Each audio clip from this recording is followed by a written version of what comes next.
சிம்ம ராசிக்காரர்களே, இந்த நிமிஷம் நீங்க இந்த வீடியோவை பார்த்துட்டு இருக்கீங்கன்னா, அது உங்க வாழ்க்கையோட ஒரு பெரிய திருப்புமுனை ஆரம்பமாக போகுதுன்னு அர்த்தமுங்க. சமீப காலமா எல்லாமே கைக்கு எட்டுன தூரத்துல வருது.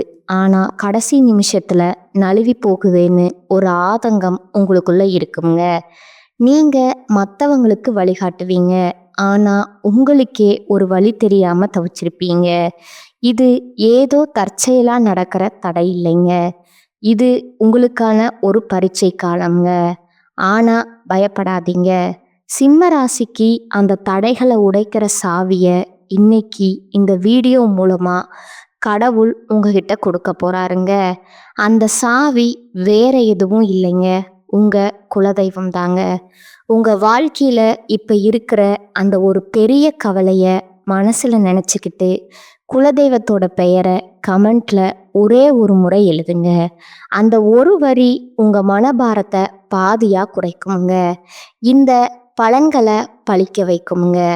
அது மட்டும் இல்லாம நீங்க இன்னும் நம்ம குடும்பத்துல இணையலைன்னா சப்ஸ்கிரைப் பண்ணி இப்பவே சேர்ந்துக்கோங்க. ஏன்னா உங்க முன்னேற்றத்திற்கான அந்த முக்கியமான ரகசியம் இங்கே தான் இருக்குங்க. வாழ்க்கையை மாத்த போற இன்றைய சிம்ம ராசி பலனுக்குள்ள போகலாமா? சிம்ம ராசி அன்பு சொந்தங்களுக்கு வணக்கமுங்க.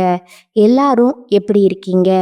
நவ கிரகங்களுடைய தலைவன் ராஜான்னு சொல்லக்கூடிய சூரிய பகவான அதிபதியா கொண்டவங்க தான் நீங்கங்க. ஆனா வாழ்க்கை என்னவோ ராஜா மாதிரி தோற்றம் மட்டும்தான் இருக்கே தவிர ராஜா மாதிரி வாழ்க்கையை நடத்த முடியல. நடை, உடை, பாவனைகள்ல எல்லா பிரச்சனையும் சமாளிக்கக்கூடிய விதங்கள் எல்லாமே நாங்கள் ராஜா மாதிரி தான் செஞ்சுட்டு இருக்கோம். ஆனால் உள்ளுக்குள்ள சிறு குழந்தைகள் போல பாசத்துக்காகவும் பிரிவிற்காகவும் அன்பிற்காகவும் ஆதரவுக்காகவும் ஏங்கிட்டு இருக்கோம்.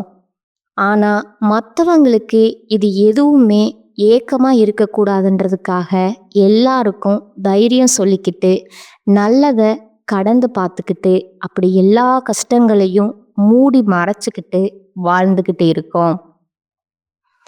எவ்வளோ வீரத்தழும்புகள் மனசுல இருக்கு, எவ்வளோ கஷ்ட நஷ்டங்கள் மனசுல இருக்கு. நெஞ்சு அப்படி இறுகி போன மாதிரி தான் வெளியே நடந்துட்டு இருக்கோம். ஆனால் சிம்மம் அப்படின்னாவே சிந்தனை, செயல், சொல் எல்லாமே ஒரே மாதிரி இருக்கும்னு நினச்ச பளிச்சுன்னு பேசுவான். இதை மற்றவங்களுக்கு எப்படித்தானே இருக்கும்? அட எடுத்துக்காதவங்க பேசுகிறான்ப்பா, அவன் எதுக்கு கோவப்படுறான்ப்பா, முரட்டு ஆளுப்பா அவன் அப்படின்னு சிம்மராசி ஆண்களுக்கும் சரி பெண்களுக்கும் சரி இவங்க பளிச்சுன்னு பேசுகிற மாதிரி மற்றவங்களும் பளிச்சுன்னு ஒரு பெயரை கட்டிடுறாங்கங்க. முரட்டு ஆளுங்க எதையும் யோசிக்காம பேசிடுவாங்க. அவன் பக்கத்துல வாழவே முடியாது, நிற்கவே முடியாது. இந்த மாதிரி அதுக்கு தகுந்த மாதிரி தான் யாருமே உங்களை புரிஞ்சுக்கிறதுக்கு ஆட்களே கிடையாதுங்க. மற்றவங்க கிட்ட போய் பேசுறதுனாலவே என்னவோ தெரியல நாங்கள் என்ன பண்ணுறோம் அப்படின்னா, அட போங்கடா வேலையை பார்த்துட்டு அப்படிங்கிற மாதிரி ஒதுங்கி நிற்க ஆரம்பிச்சிட்டோம். எங்களுக்குன்னு ஒரு ராஜாங்கத்தை நாங்கள் தனிப்பட்ட முறையில் வாழ ஆரம்பிச்சிட்டோம் இல்லைங்களா? ஆனால் சிம்மம் அப்படின்னா இப்போ ஒதுங்கி நிற்பாங்களா அப்படின்னா அதுவும் கிடையாதுங்க. எல்லாருக்கும் எல்லாத்தையும் பார்த்து பார்த்து பண்ணுறோம். பாசமாக கொடுக்குறோமோ இல்லையோ, ஆனால் மற்றவங்களுடைய தேவைகளை கரெக்டாக செஞ்சு கொடுத்துருவோம். வீட்டில் ஒரு சிம்ம ராசிக்காரங்க ஒரு குடும்ப தலைவனாக இருக்காங்கன்னு வச்சுக்கோங்களேன். பொண்டாட்டிக்கு தேவையானது கரெக்டாக வந்துடும், குடும்பத்துக்கு தேவையானது கரெக்டாக வந்துடும், குழந்தைகளுக்கு தேவையானது கரெக்டாக வந்துடும்.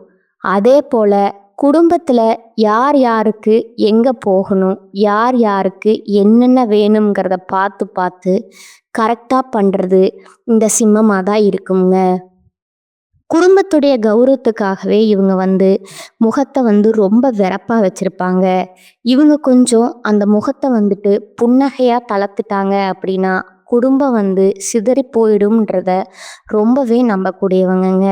காரணம் கேட்டிங்கன்னா இவங்க இப்படி இருக்கிறதுனால மட்டும்தான் ஒரு சில விஷயங்கள் விலகி போகாமல் நிற்குதுங்க, ஒத்துமைப்படுதுங்க, பயந்துட்டாவது நிற்குதுங்க. அந்த ஒரு விஷயத்துக்காக மட்டும்தான் குடும்பத்துல இவங்க தன்னுடைய மனசுல இருக்கக்கூடிய விஷயத்த வெளிப்படுத்தாம அப்படியே ஒரு மாதிரி ஒரு முடிச்சு போட்டு வச்சிருக்காங்கங்க. இவங்கள பொறுத்த வரைக்கும் கையில எப்பவும் பணம் இருக்குங்க. ஆனா கையில தங்காதுங்க. ஏன்னா இவங்களுக்கு குடும்ப வாக்குஸ்தானத்துக்கு அதிபதி புதன் தான். புதன் பகவானை பொறுத்த வரைக்கும் கரெக்டா யோசிப்பாங்க. வருமானத்துக்கு குறைவில்லாம இருக்குமுங்க.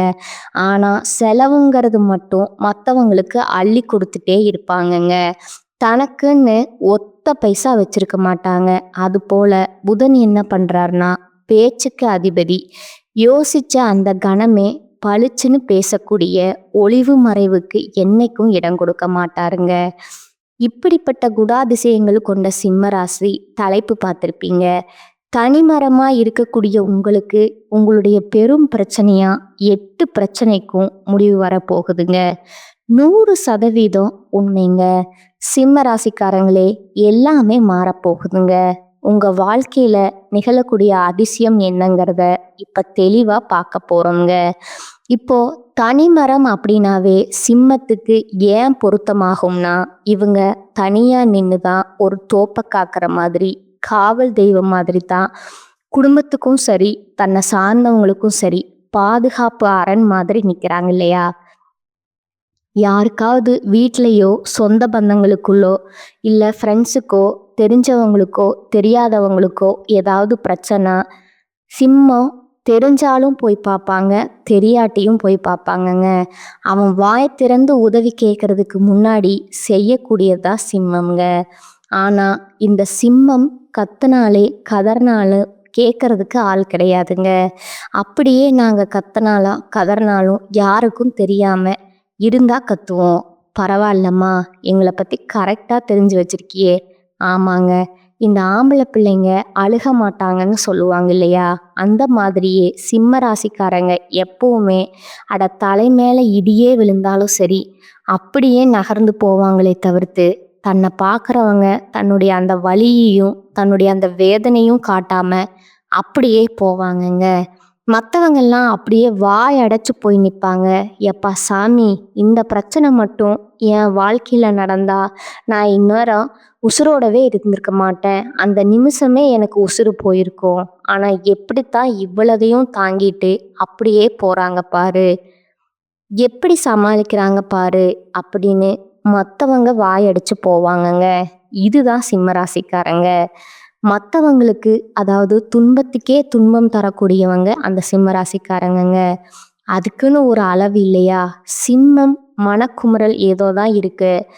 இப்படியே உசுப்பேத்தி உசுப்பேத்தி என்ன ரணகலமாக பண்ணி வச்சிருக்கீங்களேடா. சிம்மத்திற்கு மேக்சிமம் இப்படித்தான் வந்துருச்சுங்க. சிறு பிள்ளையில இருந்தே இந்த புள்ள பொழைச்சிக்கும், இந்த புள்ள பொழைச்சிக்கும், இது கொஞ்சம் சாமர்த்தியசாலி, இது இவன் பொறுத்துப்பான், இவன் விட்டு கொடுத்துப்பான், இப்படியே சொல்லி சொல்லி வளர்த்துருப்பாங்க. சிம்மம் வளர்ப்பே அப்படித்தான் இருந்திருக்குங்க இல்லையா? இதை உங்களால் மறுக்க முடியுமா?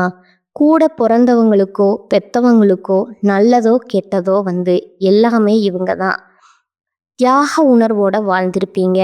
இந்த தன்மையாலவே இப்போ வரைக்குமே அப்படித்தான் இருக்கீங்க. ஒரு கட்டத்துக்கு மேலே நீங்களே என்ன நினச்சிட்டிங்கன்னா, நம்மெல்லாம் இதுக்கு வருத்தப்படக்கூடாது போல, நம்ம வேற மாதிரி போல அப்படின்னு நீங்களே நம்ப ஆரம்பிச்சிட்டீங்க. ஏதோ என்னமோ சிம்மராசியை பொறுத்த வரைக்கும் மற்றவங்க நல்லா இருக்காங்க, சிம்மம் சிரமப்பட்டாலும் பரவாயில்லைங்கிறது மற்றவங்களுடைய எண்ணங்கள்ங்க. சிம்மம் என்ன பண்ணுறதும் பரவாயில்ல, நான் கஷ்டப்பட்டாலும் பரவாயில்ல, ஏன்னா என்னை சார்ந்தவங்க நல்லா இருந்தால் போதும், இதுதான் சிம்மத்துடைய மனம்ங்க. இப்படி இருக்கக்கூடிய நிலையில வாழ்க்கை பெரும் போராட்டமாக இருந்தாலும் இப்போ உங்களுக்கு ஒரு நல்ல காலம் ஸ்டார்ட் ஆக போகுதுன்னு நான் சொல்ல போகிறேங்க. அது எப்படின்னு கேட்டிங்கன்னா, 50 ஆண்டுகளுக்கு பின்னாடி மிதுன ராசியில் உருவாகக்கூடிய 3 கிரகங்களுடைய சேர்க்கை பலத்தின் காரணமாக திருக்கிரக யோகம் உருவாகி இருக்குதுங்க. இதனால் சிம்மத்திற்கு பணமும் வெற்றியும் குவிய போகுதுங்க. ஜோதிட சாஸ்திரப்படி நவகிரகங்களில் ஒவ்வொரு கிரகமும் ஒரு குறிப்பிட்ட கால இடத்தை மாற்றுமுங்க. அதன் காரணமா 12 ராசிகளுக்கும் தாக்கம் ஏற்படுமுங்க. இது மனுஷனுடைய வாழ்க்கையில அதிர்ஷ்டத்தையும் கொடுக்குமுங்க, தாக்கத்தையும் கொடுக்குமுங்க. அந்த வகையில சிம்மத்திற்கு தாக்கத்தை மட்டுமே அனுபவிச்சுட்டு இருப்பீங்க. பெருசா எந்த ஒரு மாற்றமும் இல்ல. சிக்கலாதான் வாழ்க்கை போயிட்டு இருக்கும் இல்லையா? அதற்கு ஒரு மாற்று மருந்தாதான் இந்த திரிகிரக யோக பலன் கொடுக்க போகுதுங்க. என்னன்னா, மிதுன ராசியில, அதாவது புதன் பகவானுடைய வீடு, அந்த இடத்துல நவகிரகங்களுடைய தலைவன்னு சொல்லக்கூடிய, ராஜான்னு சொல்லக்கூடிய சூரிய பகவானும், அவர் கூடவே மிதுன ராசியுடைய அதிபதி புதன் பகவான், நவகிரகனுடைய இளவரசன்னு சொல்லக்கூடிய புதன் பகவானும், ப்ளஸ் இவங்க 2 பேரும் கூட குருவிற்கெல்லாம் குருவுன்னு சொல்லக்கூடிய குரு பகவானும், இந்த 3 பேருடைய கூட்டணியின் காரணமாக தான் இந்த யோகம் உருவாக்குதுங்க. இதன் காரணமா அதிர்ஷ்டத்தை சிம்ம ராசிக்காரங்க பெற போறாங்க. அந்த அதிர்ஷ்டங்கள் என்னங்கிறத நான் பின்னாடி சொல்றேங்க. ஆனா அதுக்கு முன்னாடி சிம்ம ராசிக்கு சரியாகக்கூடிய அந்த 8 பிரச்சனை என்ன, அதை ஃபர்ஸ்ட் தெளிவா பார்க்கலாங்களா? பொதுவா சிம்ம ராசிக்காரங்க ஒரு வேளை எடுத்துட்டா சரி, நேரம் காலம் பார்க்காம சாப்பாடு தண்ணி இல்லாம செஞ்சு முடிக்கிறதுல உறுதியா இருப்பீங்க இல்லையா? உங்களை பொறுத்த வரைக்கும் இதுவரைக்கும் எதுவுமே நிலையா இல்லை. எப்படிங்க எதை செஞ்சாலும் நஷ்டம் கஷ்டம் இப்படி இருந்து உங்களுக்கு அந்த பிரச்சனைகள் சரியாகுதுங்க. இதுவரைக்கும் இல்லாம இருந்தது எல்லாமே இனி உங்க கையில நிலையா நிக்க போகுதுங்க. அது முதல் விஷயமுங்க. 2வது விஷயம் பார்த்தீங்கன்னா, முன்னாடி சொன்னதுதான், எதை செஞ்சாலும் நல்லது நடக்கலைன்னு சொன்னீங்க இல்லையா? 2வது விஷயம், சகல விஷயங்களிலுமே நன்மைகள் நடக்க போகுதுங்க. எடுத்த காரியங்கள்ல வெற்றி உண்டாக போகுதுங்க. 3வது விஷயம் பார்த்தீங்கன்னா, சொந்த பந்தங்கள் எல்லாம் எவ்வளவு அசிங்கப்படுத்தணுமோ, அவமானப்படுத்தணுமோ, ஒதுக்கி வைக்கணுமோ, சண்டை இழுக்கணுமோ, வம்பு பண்ணணுமோ, கேஸ் போடணுமோ, கோர்ட்டு வரைக்கும் இழுக்கணுமோ, அப்படியெல்லாம் படாத பாடுபடுத்தி இருப்பாங்க. இந்த காலகட்டம் ஒட்டுமொத்தமா அவங்க ஒரு அவங்களோட இது ஒழுக்க போகுதுங்க. உங்களுடைய உண்மை முகத்தை அவங்களுக்கு காட்டி, உங்களுடைய உண்மையான குணத்துக்கு மதிப்பு கொடுத்து, மரியாதை கொடுத்து, உங்ககிட்ட உதவி கேட்டு நிற்கக்கூடிய அளவுக்கு உறவுக்காரங்க நில குலைஞ்சு போவாங்கங்க. உங்களுக்கு காலம் சாதகமா நிற்குதுங்க. அப்படியே வழிய விருந்தாடுவாங்க, உறவாடுவாங்க. நீங்க தான் எல்லாமே அப்படிங்கிற மாதிரி, நீங்க தான் என் வீட்டு குலதெய்வங்கிற மாதிரி உறவாடுவாங்க. அவங்க கிட்ட பார்த்து உஷாரா இருந்துக்கோங்க. 3வது பார்த்தீங்கன்னா, கௌரவம் அந்தஸ்தெல்லாம் கொடி கட்டி பறக்க போகுதுங்க.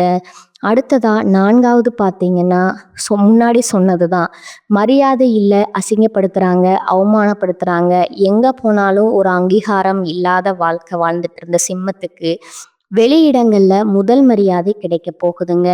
கோயில் விசேஷமா, குடும்பத்தில் ஏதாவது விசேஷமா, சொந்தக்காரங்க மத்தியில் ஏதாவது விருந்து விசேஷமா உங்களை தலைமை தாங்க சொல்லுவாங்கங்க. நீங்கள் நடத்தி கொடுங்கன்னு கேட்பாங்க. அந்த அளவுக்கு மரியாதை தூள் பறக்குங்க. 5வது விஷயம் பார்த்தீங்கன்னா, ஆரோக்கியம்தான் பெருத்த கேள்விக்குறிங்க. எப்போ பார்த்தாலும் ஏதாவது ஒரு உடல் உபாதை வந்துக்கிட்டே இருந்துச்சு. ஆனால் அதை மறைச்சிக்கிட்டு எங்கே போனால், மருத்துவர்கிட்ட போனால் கூட அது செலவாகிடுமோ, மறந்துட்டு போனால் கூட தப்பாக சொல்லிடுவாங்களோ பயந்துட்டு இருந்தீங்க இல்லையா? அந்த நிலையில் ஆரோக்கியம் சிறப்பாக இருக்க போகுதுங்க.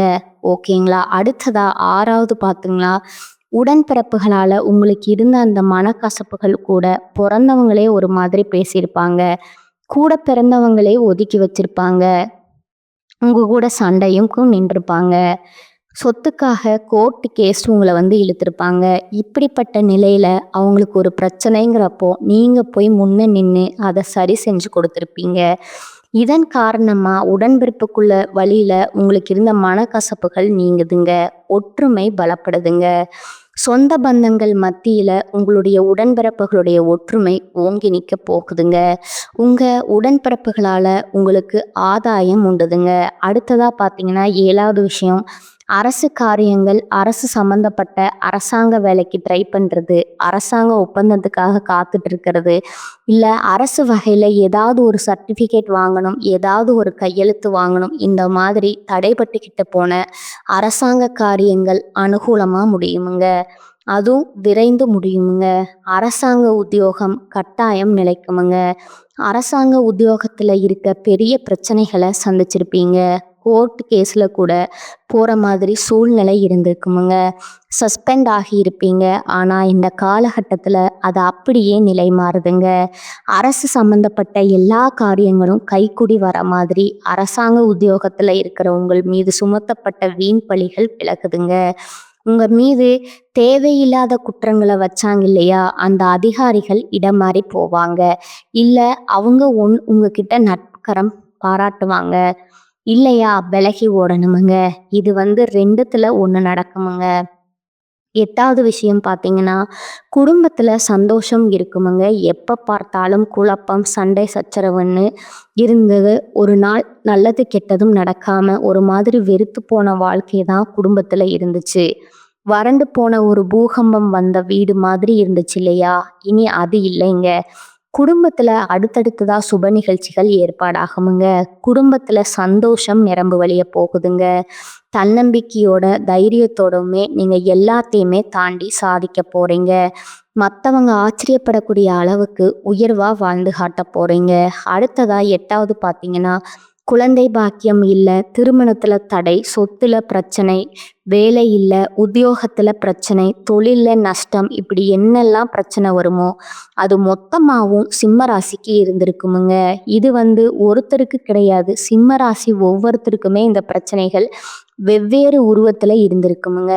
அதே போல் வீடு கட்டுறது தடைப்பட்டு வீடு வாசல் இல்லாமல் கஷ்டப்படுறது, வசதி வாய்ப்புகள் எல்லாம் இழந்து கஷ்டப்படுறது, இப்படி இருந்த உங்களுக்கு எல்லா வகையிலுமே இனி வெற்றி உண்டாக போகுதுங்க. தள்ளி போன விஷயங்கள் எல்லாமே நல்லபடியாக நடக்க போகுதுங்க. கணவன் மனைவிக்கிடையே ஒற்றுமை பலுப்படுதுங்க. வியாபாரத்தில் லாபம் தூள் பறக்குமுங்க. எல்லாத்துக்கும் முன்னாடி பூர்வீக சொத்து விவகாரம் உங்களுக்கு சாதகமாக இருக்குமுங்க. பணப்புழக்கம் திருப்திகரமாக இருக்குமுங்க. வேலை இல்லாதவனுக்கு நல்ல வேலை கிடைக்குமுங்க. குழந்தை பாக்கியத்திற்கு ஏங்கியவர்களுக்கு அவங்களுடைய பல நாள் கனவுகள் இப்போ நனவாக போகுதுங்க. ஏன்னா இந்த திரிகிரக யோகங்கிறது, இந்த 3 கிரகங்களுடைய பலங்கிறது உங்களுக்கு பலன் கொடுக்க போகுதுங்க. குருவை பொறுத்த வரைக்கும் திருமணத்துக்கும் பணத்துக்கும் அதுக்கப்புறம் குழந்தை பாக்கியத்துக்கும் உரியவருங்க. புதன் பகவான் என்ன பண்ணுவார், தீர்க்க முடியாத பிரச்சனைக்கு தீர்வு கொடுப்பாருங்க. அதே போல் இவர் இருந்தாவே பணத்துக்கு குறைவு இருக்காதுங்க. சூரிய பகவான் என்ன பண்ணுறாரு, அரசாங்க காரியம், அதிகார காரியம், ஆளுமை திறன், இது எல்லாத்துக்கும் காரணகர்த்தா 3 பேருடைய பலம் அப்படிங்கிறது உங்களுக்கு பெரும் துணையாக வருதுங்க. அட முடிஞ்சு போச்சுடா, அவன் சாப்பிட்றான், இனி அவங்கெல்லாம் எழுந்தே வரமாட்டாங்கங்க. குடும்பத்தோட இனி நீங்கள் போயிடுவாங்க அப்படின்னு மற்றவங்க பேசின வாய், எப்பா நேற்று வரைக்கும் சோத்துக்கு வழி இல்லாமல் இருந்தாங்க, இன்னைக்கு இப்படி ஒரு வளர்ச்சியில் வாழ்ந்துட்டு இருக்காங்க, எத்தனை இடத்துல வீடு வாங்கியிருக்காங்க, சொத்து வாங்கியிருக்காங்க, நாம் ஒரு வீடு தான் வாங்கியிருப்போம் இல்லையா, கட்ட முடியாத வீட்டை கட்டி குடியேறி இருப்போம், அவங்க அப்படி பேசுவாங்கங்க. பட் மற்றவங்க அந்த மாதிரி பேச பேச உங்களுடைய வாழ்க்கை சிறக்குமுங்க. கவலைப்படாதீங்க, சரிங்களா? அதே போல் புதிய முயற்சிகளில் ஆர்வம் காட்டுவீங்க. பழைய நண்பர்கள் தேடி வருவாங்க. நீங்கள் யாரையும் விமர்சனம் பண்ணிடாதீங்க. இப்போ நான் சொன்னது தாங்க, அவங்க அப்படி பேசுவாங்க, இப்படி பேசுவாங்க, பேசுனா பேசிட்டு போகிறாங்க, அப்படி இல்லைன்னு சொல்லாதீங்க, இருக்குன்னு சொல்லாதீங்க. அதே போல் வியாபாரம் செய்கிறவங்க புதிய முதலீடு செய்வீங்க. கடையை விசாலமான இடத்துக்கு மாற்றுவீங்க. புதிய ஒப்பந்தங்கள் கையெழுத்தாகுங்க. வாடிக்கையாளர்கள் ரொம்பவே கவர்ந்து இருக்கணுங்க. நிறைய வாடிக்கையாளர்கள் கொண்டு வரணுங்கிறதுக்காக புதுசாக சலுகை கொடுப்பீங்க. அதே போல் உணவு, இரும்பு, புரோக்கரேஜ் இந்த மாதிரியான தொழில் செய்பவங்களுக்கு அதீத லாபத்தை பார்ப்பீங்க. பங்குதாரர்கள் கிட்ட மனஸ்தாபங்கள் இருந்துச்சுன்னா அது விலக போகுதுங்க. உத்தியோகத்தை பொறுத்த வரைக்கும் உங்களை உங்கள உங்களுக்கு மேலதிகாரியிடம் மாறி போவாங்க. தள்ளிப்போன பதவி உயர்வு, சம்பள உயர்வு இனி தடை இல்லாம கிடைக்க போகுதுங்க. தலைமை பொறுப்பு உங்கள தேடி வருமுங்க. அப்புறம் வெளிநாட்டு நிறுவனங்களுக்கு அதிக சம்பளத்துடன் கூடிய அழைப்பு வருமுங்க. கலைத்துறையினர்களுக்கு பரிசுகளும் பாராட்டுகளும் கிடைக்குமுங்க. அதே போல உங்களுடைய குழந்தைகளுக்கு மகளுக்கோ மகனுக்கோ திருமணம் அப்படிங்கிறது சிறப்பா நடந்து முடியுமுங்க. பூர்வீக சொத்து பிரச்சனைகள் நல்ல தீர்வு கிடைக்குமுங்க. தந்தை வழி சொத்துக்களை கேட்டு வாங்க போறீங்க. மனசுல இருந்த அந்த சோர்வு விலகி தெம்பு பிறக்க போகுதுங்க. எதிர்பார்த்த வகையிலும் பணம் வருமுங்க. எதிர்பார்க்காத வகையிலும் பணம் வருமுங்க. முடிஞ்ச அளவுக்கு பணத்தை சேமிக்க பாருங்க. சொந்த பந்தங்களுடைய வருகையினால வீடு களை கட்டுமுங்க. குலதெய்வ பிரார்த்தனை நிறைவேற்றுவீங்க. ஒட்டு மொத்தமாக சொல்லணும்னா திடீர் நிதி நன்மைகள் கிடைக்குமுங்க. தொழில் செய்கிறவங்க நல்ல லாபத்தை பார்க்க போறீங்க. எப்பேற்பட்ட சவால்களையுமே புத்திசாலித்தனமாக சமாளிக்கும் திறன் கொண்டிருக்க போறீங்க. வியாபாரிகள் நல்ல லாபத்தை தரக்கூடிய புதிய ஒப்பந்தங்களை பெற போறீங்க. அதே மாதிரி புதிய வருமான ஆதாரங்கள் திறக்கப்படுமுங்க. நிதி நிலைமை நல்லா வலுவா இருக்குமுங்க. குடும்ப வாழ்க்கையிலும் சரி, மகிழ்ச்சிக்கும் அமைதிக்கும் குறைவு இருக்காதுங்க. நீண்ட நாள் ஆசைகள் எல்லாமே நிறைவேற போகுதுங்க. சமுதாயத்துல மதிப்பும் மரியாதையும் அதிகமாக போகுதுங்க. அதிர்ஷ்டகரமா பிரகாசிக்க போறீங்க. வெளிநாட்டு பயணங்கள் மேற்கொள்வீங்க. வெளிநாட்டு பயணங்கள் உங்களுக்கு அதிர்ஷ்டத்தை கொடுக்குமுங்க. அதே போல புதிய வேலை இருக்கிறவங்களுக்கு அந்த எண்ணங்கள், புதிய வேலை திறக்கணும் அப்படிங்கிற எண்ணம் இருந்தால் இப்போ முயற்சி பண்ணுங்க. நல்ல வாய்ப்பு கிடைக்குங்க. நீண்ட காலமாக உங்கள் பணம் ஏதாவது வழியில் சிக்கியிருந்தா அந்த சிக்கியிருந்த பணம் கைக்கு வரப்போகுதுங்க. குடும்பத்தில் அடுத்தடுத்ததாக காது குத்து, கல்யாணம், சீமந்தம், வீடு கட்டுறது, புதுசாக தொழில் ஆரம்பிக்கிறது, புதுசாக சொத்து வாங்கிறது, இந்த மாதிரி நிறைய விஷயங்கள் உங்களுக்கு அதிர்ஷ்டகரமாக அமைய போகுதுங்க. வேலையில் இருக்கிறவங்களுக்கு பதவி உயர்வு கிடைக்குமுங்க. அலுவலகத்தில் உங்களுக்கு கொடுக்கப்பட்ட வேலையை சீரும் சிறப்பமாக திறம்பட செய்து முடிக்க போகிறீங்க. உயர் அதிகாரிகிட்ட முழு ஆதரவு கிடைக்குமுங்க. அதே போல் ஏற்கனவே முதலீடு பண்ணியிருந்தா ஏதாவது மண்ணுலையோ பொண்ணுலையோ இல்லை ஏதாவது தொழிலையோ பண்ணியிருந்தா அதிக லாபம் இப்போ கிடைக்க போகுதுங்க. பங்கு சந்தை, பந்தயம், லாட்ரி இதன் மூலமே நல்ல ஆதாயங்களை பெற போறீங்க. எல்லாத்துக்கும் மேலே அந்த திருக்கிரக யோகம்ங்கிறது புதிய வேலை வாய்ப்பு கொடுக்குமுங்க. பதவி உயர்வு கொடுக்குமுங்க. வளர்ச்சியை கொடுக்குமுங்க. தொழிலையும் சரி, சொத்துக்களும் சரி முதலீடு செய்து வெற்றி பெறுவீங்க.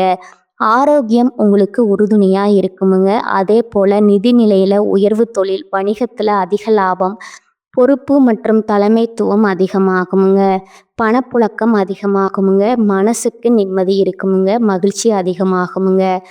தொழில், பணம், வருமானத்துல பெரும் வளர்ச்சி இருக்குமுங்க. இப்போ வரைக்கும் பார்த்த சிம்மராசி இந்த திரிகிரக யோகத்துடைய பலன் அப்படிங்கிறது பிரச்சனைகளையும் தீர்க்குதுங்க. பொதுவிதமான வாய்ப்புகளையுமே கொடுக்குதுங்க. இது எல்லாமே உங்களுக்கு நிலைச்சிருக்கணும்னா நீங்க வழிபாடு செய்ய வேண்டிய தெய்வம் சூரிய பகவானுங்க. அனுதினமும் சூரிய பகவான வழிபாடு செய்யணுமுங்க. அதே போல தவறாம வியாழக்கிழமைகள்ல குரு பகவானுக்கு மஞ்சள் வஸ்திரம் சாற்றி மஞ்சள் மலர்களால அர்ச்சனை செய்து மஞ்சள் கொண்ட கடலையை நெய்வேத்தியமாக வைத்து படைக்கணுமுங்க. இது எல்லாத்துக்கும் மேலே அந்த நாளில் அதிகமாக மஞ்சள் நிறத்தை பயன்படுத்துங்க. நிறைய நன்மைகள் உங்களுக்கு நிலைக்குமுங்க. அதே போல் புதன்கிழமைகளில் பெருமாளுக்கு துளசி மாலை சாற்றி, அதாவது துளசி மாலை அப்படிங்கிறது மகாலட்சுமி தாயார் குடிகொண்டிருக்கக்கூடிய தெய்வாம்சம் பொருந்திய துளசி மாலைங்க. அதை பெருமாளுக்கு நீங்கள் அணிவித்து வழிபாடு செய்யும் பொழுது செல்வம் செழிப்பு மேலோங்குமுங்க. உங்களுக்கு நிலைக்குமுங்க. இதை தாண்டி சனிக்கிழமைகள் தோறும் ஆஞ்சநேய பெருமானுக்கு வெண்ணெய் சாற்றி வெற்றி மாலை அனுபவித்து அனுமர்கிட்ட நீங்கள் வழிபாடு செய்ய தன்னம்பிக்கை தைரியமாகுமுங்க. எதையுமே சமாளிக்கக்கூடிய ஒரு சக்தியை அனுமர் கொடுப்பாருங்க. எல்லாத்துக்கும் மேலே மன உறுதி அதிகமாகுமுங்க. அதே போல் உங்களுடைய உடல் ஆரோக்கியம் வலுப்படுமுங்க. மன உறுதிங்கிறது எப்படிங்க? தன்னுடைய கணவரை விட்டு பிரிஞ்ச சீதாதேவிக்கு அந்த உறுதி கொடுத்துட்டு வந்தவர், நீங்கள் நிம்மதியாக இருங்க, ராமரும் நாங்களும் வருவோம், உங்களை கண்டிப்பாக நல்லபடியாக மீட்டெடுத்துட்டு போகும்ன்ற அந்த உறுதியை கொடுத்துட்டு வந்தார். அதனால தான் இவர் வழிபாடு செய்கிறப்போ நமக்குமே அப்படி ஒரு மன உறுதி கொடுப்பாருங்க. அதே போல உடல் பலம், எப்பேற்பட்ட பெரிய பெரிய மலையெல்லாம் தூக்கி சாதனை புரிஞ்சவர். சனீஸ்வர பகவானுக்கு ஆட்டம் கொடுத்தவருங்க. சாமி உன்னை என்னால பிடிக்கவே முடியாதுன்னு இறங்கி ஓட ஆரம்பிச்சார். அப்படித்தான் சனீஸ்வர பகவான் கிட்ட நமக்கு பாதிப்புகள் இருந்தாலும், மற்ற கிரகங்கள்கிட்ட ஏதாவது தோஷங்கள் பாதிப்புகள் இருந்தாலும் அதை களை தெரியணும்னு நினச்சிங்கன்னா ஒவ்வொரு சனிக்கிழமையும் ஆஞ்சநேய பெருமான் கிட்ட வழிபாடு வைங்க. நல்ல ஒரு மாற்றத்தை அவர் ஏற்படுத்துவாருங்க. நல்லா இருக்க போறீங்க. இந்த வாய்ப்பை உங்களுக்காக பயன்படுத்துங்க. வாழ்க்கை சிறக்குமுங்க. வழி நடுக தெய்வங்கள் துணை வருவாங்க. வாழ்க வளமுடன். நன்றி. வணக்கம்.